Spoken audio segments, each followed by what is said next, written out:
Vénus était très probablement couverte d'océans d'une profondeur de 10 à 300 mètres. De plus, une certaine quantité d'eau était prisonnière du sol de la planète. Celle-ci avait des températures stables de 20 à 50 degrés Celsius, qui étaient donc assez tolérables et pas si différentes des températures actuelles sur Terre. Bref, pendant 3 milliards d'années, jusqu'à ce que quelque chose d'irrévocable se produise il y a 700 millions d'années, Vénus aurait pu être habitable. Mais aujourd'hui, elle ne l'est plus. La Lune est le deuxième objet le plus lumineux de notre ciel.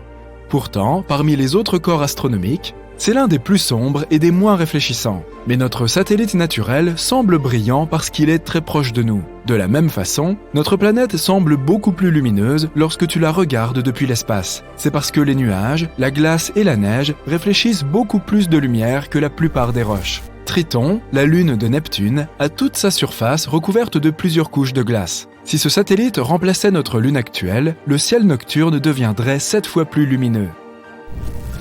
Les étoiles à neutrons font partie des objets les plus petits et les plus massifs de l'espace. Elles ont généralement un diamètre d'environ 18 km, mais sont plusieurs fois plus lourdes que le Soleil. Et elles tournent sur elles-mêmes environ 600 fois par seconde, bien plus vite qu'un patineur artistique professionnel. Saturne est la planète la moins dense du système solaire. Elle a une densité équivalente à 1/8 de celle de la Terre. Et pourtant, à cause de son immense volume, la planète est 95 fois plus massive que la Terre. Le phénomène lunaire transitoire est l'une des choses les plus énigmatiques qui se produisent sur la Lune. Il s'agit d'un changement éphémère de lumière, de couleur ou autre, à la surface du satellite. Le plus souvent, il s'agit de flashs lumineux aléatoires. Les astronomes observent ce phénomène depuis les années 1950. Ils ont remarqué que les flashs se produisaient de façon imprévisible. Parfois, ils peuvent se produire plusieurs fois par semaine. Ensuite, ils disparaissent pendant plusieurs mois. Certains d'entre eux ne durent pas plus de quelques minutes, mais certains ont duré plusieurs heures. En 1969, un jour avant qu'Apollo 11 ne se pose sur la Lune, l'un des membres de la mission a remarqué qu'une partie de la surface lunaire était plus éclairée que le paysage environnant. On aurait dit que cette zone avait une sorte de fluorescence.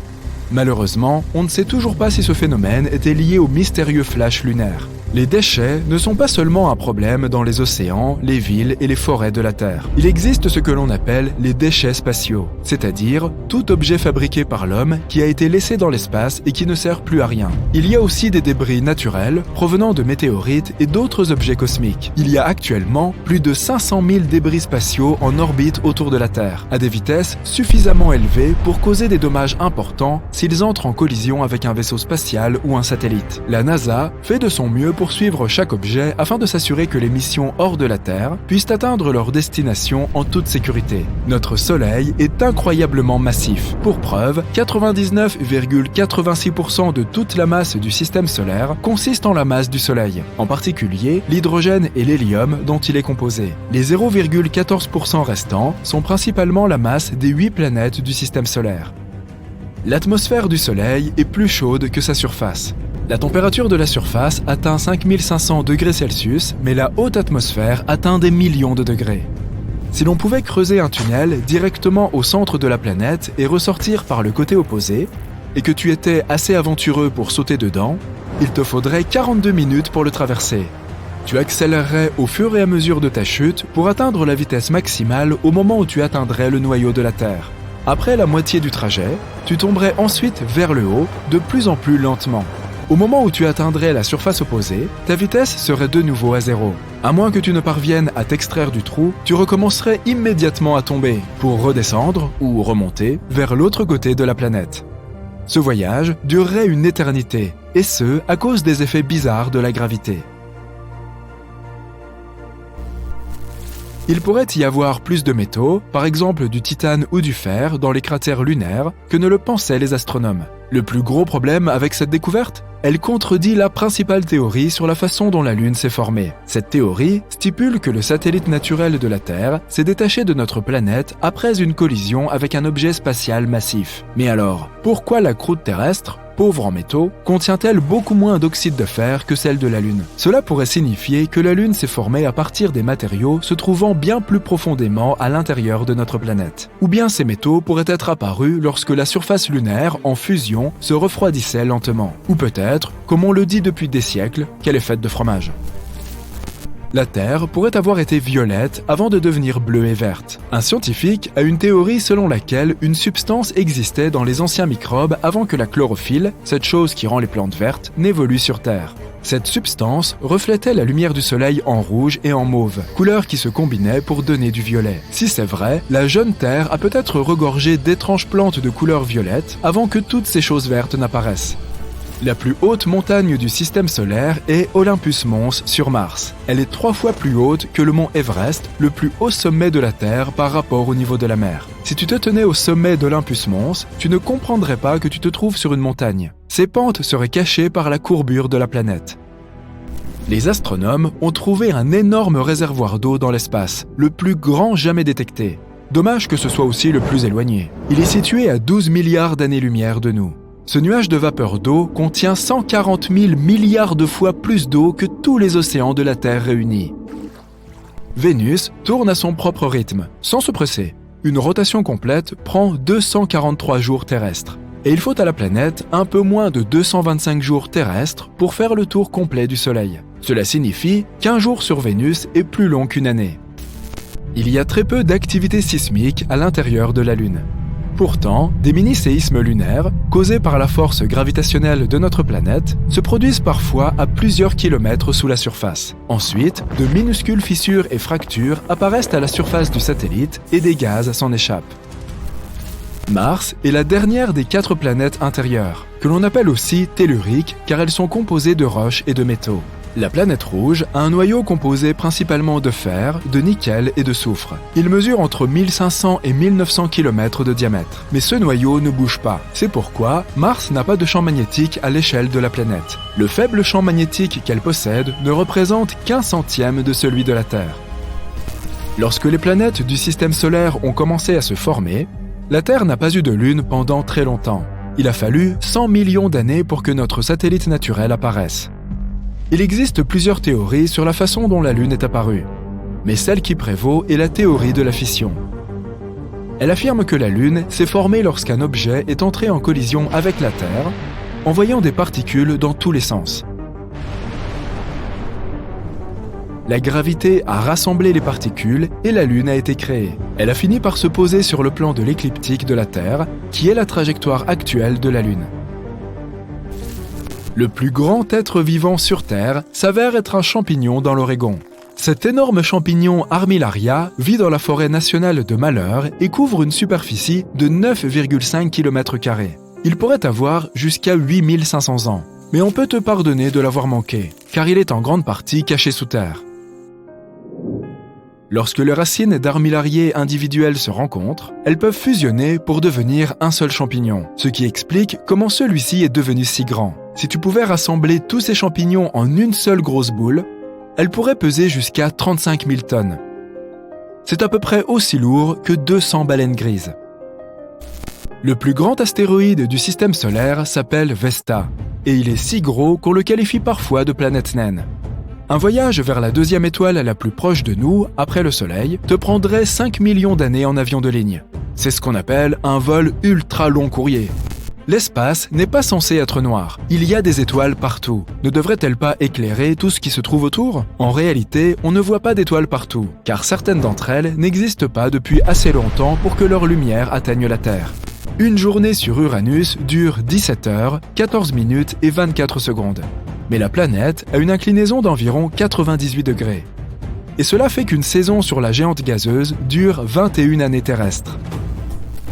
Certains scientifiques pensent que notre planète possédait autrefois un satellite supplémentaire. D'après leurs recherches, un corps céleste plus petit, d'environ 1100 km de large, tournait autour de la Terre comme une deuxième lune. Il s'est très probablement écrasé sur notre satellite principal par la suite. Une telle collision pourrait expliquer pourquoi les deux faces de la Lune ont l'air si différentes l'une de l'autre, l'une étant fortement cratérisée et rugueuse.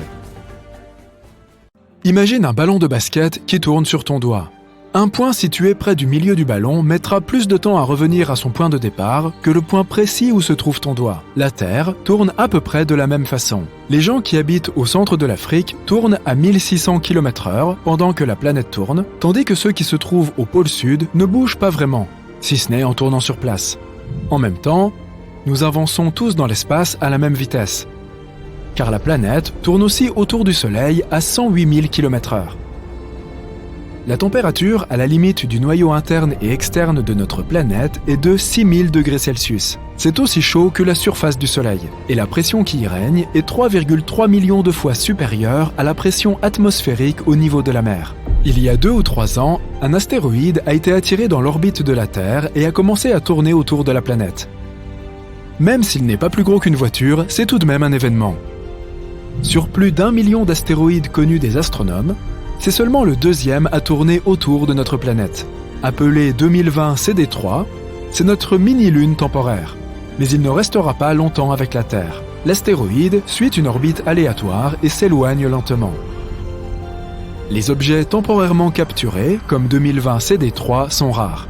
Ils doivent avoir une direction et une vitesse spécifiques pour être capturés par l'attraction gravitationnelle de la Terre. Sinon, ils s'écrasent sur la planète ou volent dans une autre direction. Le mouvement des galaxies et des amas situés à des milliards d'années-lumière de nous suggère qu'il y a un corps extrêmement massif en dehors de l'univers visible. Dans des milliards d'années, l'expansion de l'univers rendra l'espace si peu dense que nous ne pourrons plus du tout voir les étoiles dans le ciel. La Lune n'est pas une sphère parfaite, elle a la forme d'un œuf. De plus, le centre de gravité de notre satellite se trouve à un peu plus d'1 kilomètre de son centre géométrique. Même si Vénus est la planète la plus chaude de notre système solaire, elle a quand même de la neige. Mais pas la neige à laquelle on pense. Il neige des métaux et il pleut de l'acide. Pas vraiment l'endroit idéal pour tes prochaines vacances. Saturne est principalement composé d'hydrogène et d'hélium, avec quelques traces de méthane, d'ammoniac et d'eau. Mais elle contient plus de soufre que Jupiter, ce qui donne à la planète une teinte orange semblable à celle du smog. Sur Terre, les ondes sonores font vibrer les molécules d'air. C'est pourquoi nous sommes capables d'entendre les sons. D'autres planètes et lunes permettent aussi aux sons de voyager à travers des milieux comme leurs atmosphères et leurs océans. Dans l'espace, cependant, on dit qu'il n'y a pas de son, car il n'y a pas de molécules pour vibrer et émettre des ondes sonores. Cependant, tous les chercheurs ne sont pas d'accord sur ce point, étant donné que l'espace n'est pas juste un vide dépourvu de tout. Entre le vide, il y a des nuages de gaz et d'autres particules parasites. Donc, selon l'endroit où tu te trouves, les ondes sonores peuvent être possibles. Les astronomes savent avec certitude que l'univers grossit. Et la vitesse à laquelle il gonfle ne cesse d'augmenter. Mais si l'ensemble s'agrandit, c'est qu'il doit y avoir une sorte de bord, n'est-ce pas? Il est peu probable que les gens le découvrent un jour, mais si c'est le cas, alors qu'est-ce que ce serait? Un énorme mur de briques et puis plus rien? Un abîme qui ne mène nulle part? La théorie la plus courante est que l'univers est façonné de telle manière qu'il ne peut pas avoir de bord. Mais ce n'est pas la seule hypothèse. Une autre théorie est encore plus difficile à appréhender. L'univers est infini. Et notre partie de celui-ci n'est pas si unique. Cela signifie que quelque part là-bas, il y a un autre toi, ou plutôt d'autres versions de toi. L'un d'eux est juste un peu plus petit. L'autre a une coiffure différente. Le troisième est identique à toi de toutes les manières possibles. Il existe aussi une théorie sur un multi-univers qui se compose de nombreux univers plus petits. Et l'univers dans lequel nous vivons n'est qu'une minuscule bulle parmi d'autres bulles similaires. Les scientifiques qui soutiennent cette idée sont également certains que les univers bulles peuvent entrer en contact les uns avec les autres. La gravité commence alors à circuler entre eux, et lorsque 2 ou 3 univers se connectent, un Big Bang se produit, tout comme celui qui a créé notre univers. Neptune est l'endroit le plus venteux du système solaire. Des nuages de méthane gelés sont fouettés sur la planète à une vitesse de 1900 km/h. Le noyau de Neptune est solide et se compose principalement de fer et de quelques autres métaux. Sa masse est 1,2 fois plus importante que celle de la Terre. La température à l'intérieur atteint 5000 degrés Celsius. Les astronomes pensent aussi qu'à une profondeur de 7000 km, il pourrait y avoir une couche de diamants où il pleut des cristaux de diamants. Sur Terre, les gens sont habitués à un magnifique coucher de soleil dans des teintes d'orange, de rouge et de jaune. Mais sur Mars, le ciel normalement rouge-rosé devient bleu lorsque le soleil descend sous l'horizon. C'est parce que Mars est beaucoup plus éloigné du soleil que la Terre, ce qui rend la lumière du soleil moins intense. La fine poussière de l'atmosphère martienne absorbe la lumière bleue et se débarrasse des couleurs plus chaudes que tu vois généralement sur Terre. Mais qu'ils soient bleus ou jaunes, les couchers de soleil sont toujours spectaculaires. Avec environ un quart de la taille de la Terre, la Lune est plutôt énorme par rapport aux autres satellites dans l'espace. Il n'y a rien de comparable à cette situation ailleurs dans le système solaire. Pluton a une Lune qui est presque 2 fois plus grosse que lui. Mais c'est plus une jumelle qu'un satellite. Il y a plus de 150 lunes dans notre système solaire, et celle de la Terre est la 5e plus grande de toutes. Il pourrait y avoir un labyrinthe de tubes de lave sur la Lune. Il n'y a pas longtemps, les astronomes ont étudié les résultats d'une topographie lunaire souterraine. Ils ont découvert une grotte massive sous la surface du satellite. Longue d'environ 50 km et large de 100 km, la grotte est probablement le résultat d'une activité volcanique vieille de 3 milliards d'années. Après avoir durci, les courants de lave ont créé une épaisse croûte dure à l'extérieur.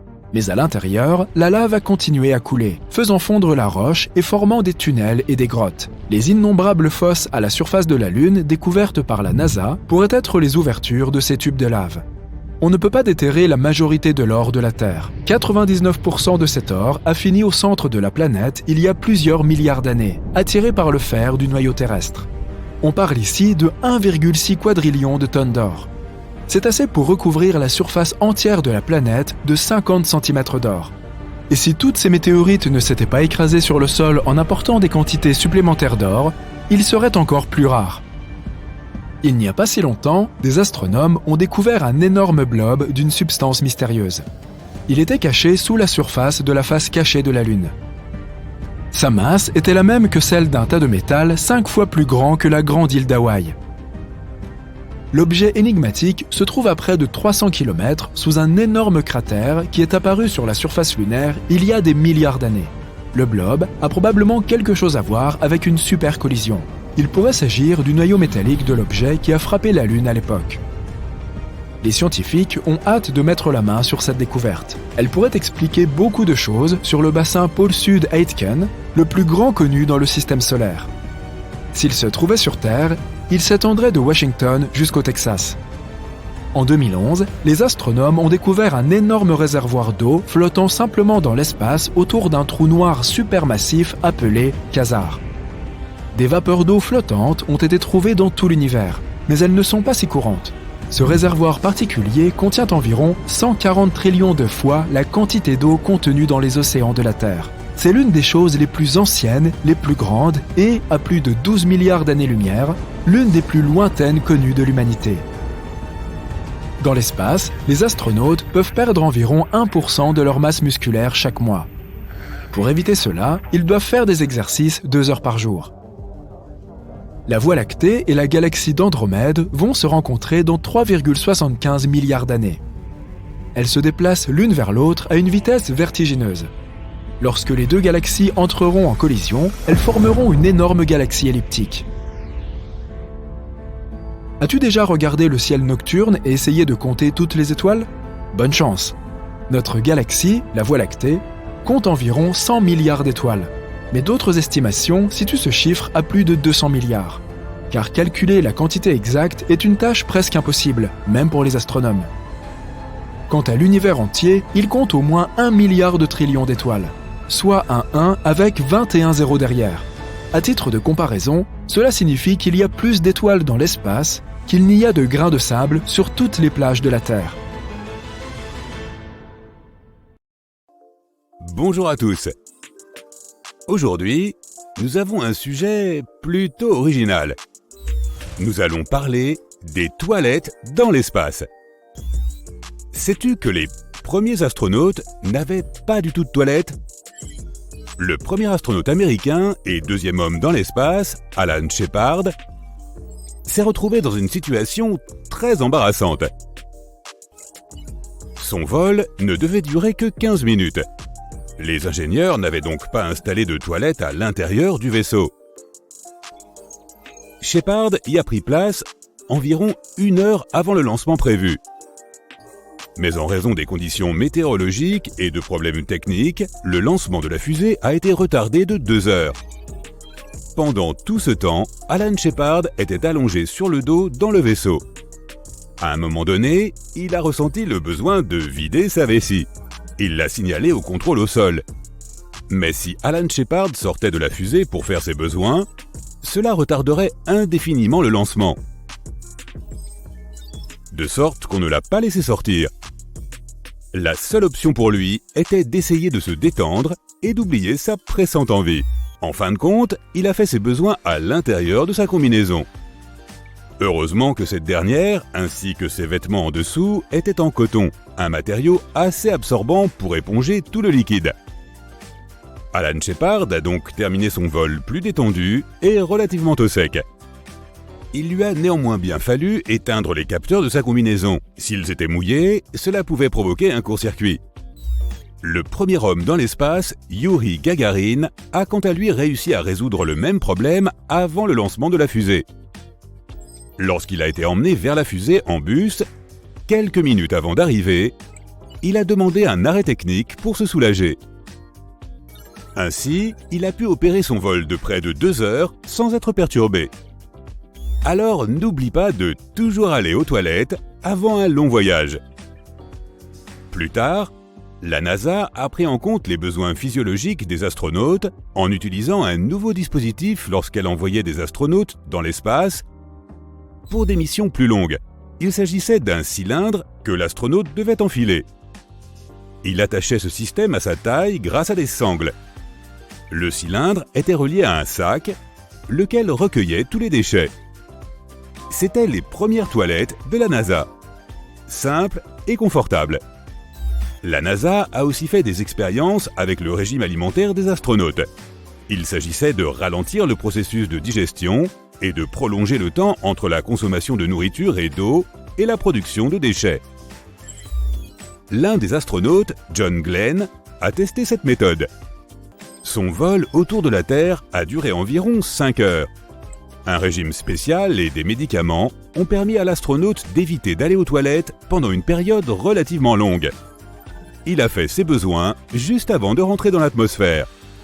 Lorsque les scientifiques ont analysé ces déchets, ils ont découvert que leur volume était 35% supérieur à ce que la vessie d'une personne moyenne pouvait contenir à sa capacité maximale. Mais l'astronaute ne s'est pas plaint de son état et a dit que le vol avait été confortable. De nos jours, lorsque les astronautes passent du temps à l'intérieur de la station ou du vaisseau spatial, ainsi que dans le vide de l'espace, ils portent parfois leur combinaison spatiale pendant 9 heures d'affilée. Cela signifie qu'utiliser les toilettes ordinaires à bord n'est pas une option. La solution à ce problème est simple, les couches. Elles sont plus sophistiquées que celles vendues sur Terre, bien sûr, avec un absorbeur spécial cousu dans le tissu. Il peut garder le corps d'un astronaute au sec pendant une longue période.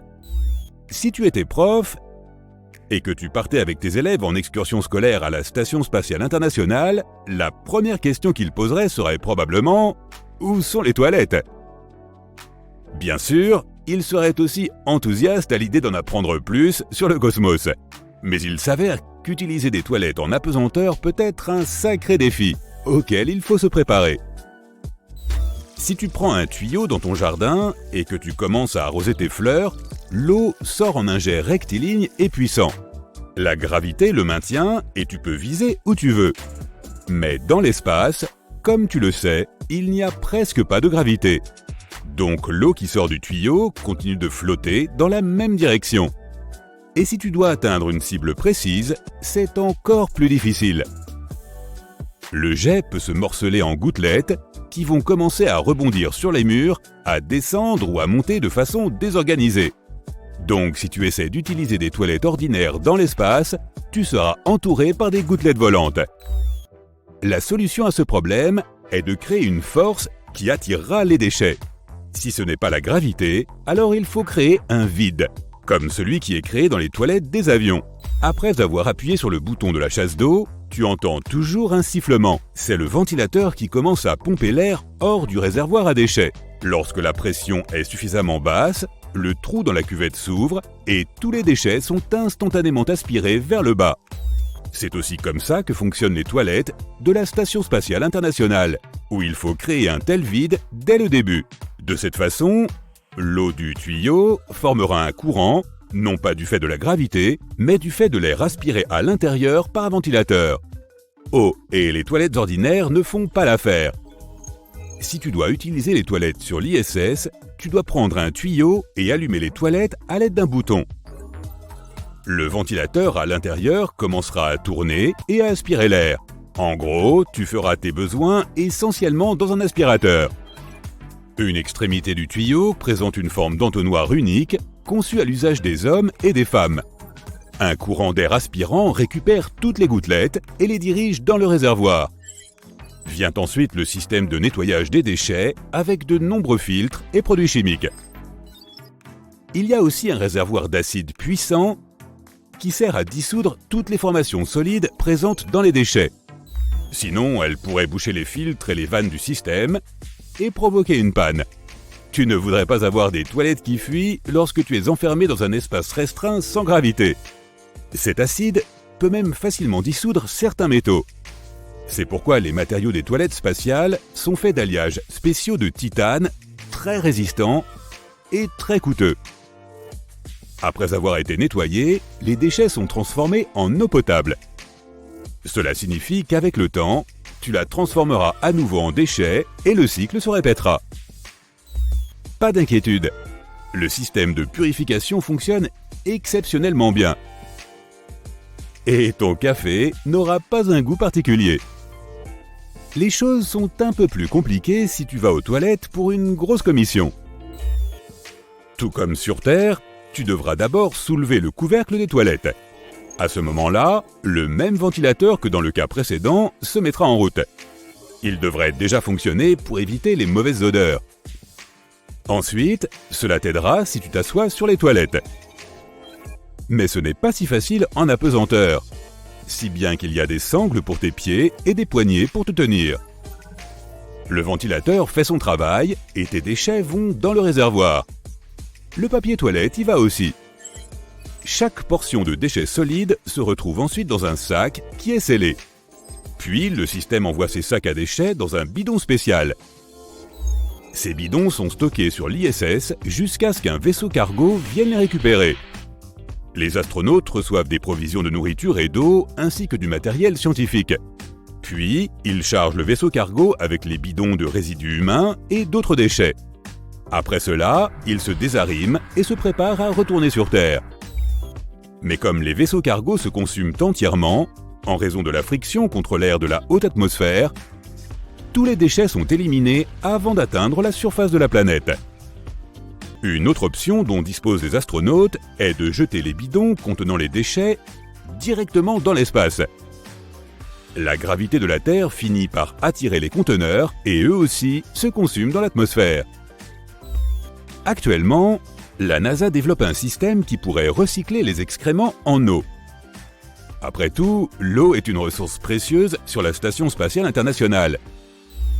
Ces toilettes spatiales, qui sont un petit appareil de la taille d'un scooter, coûtent environ 23 millions de dollars.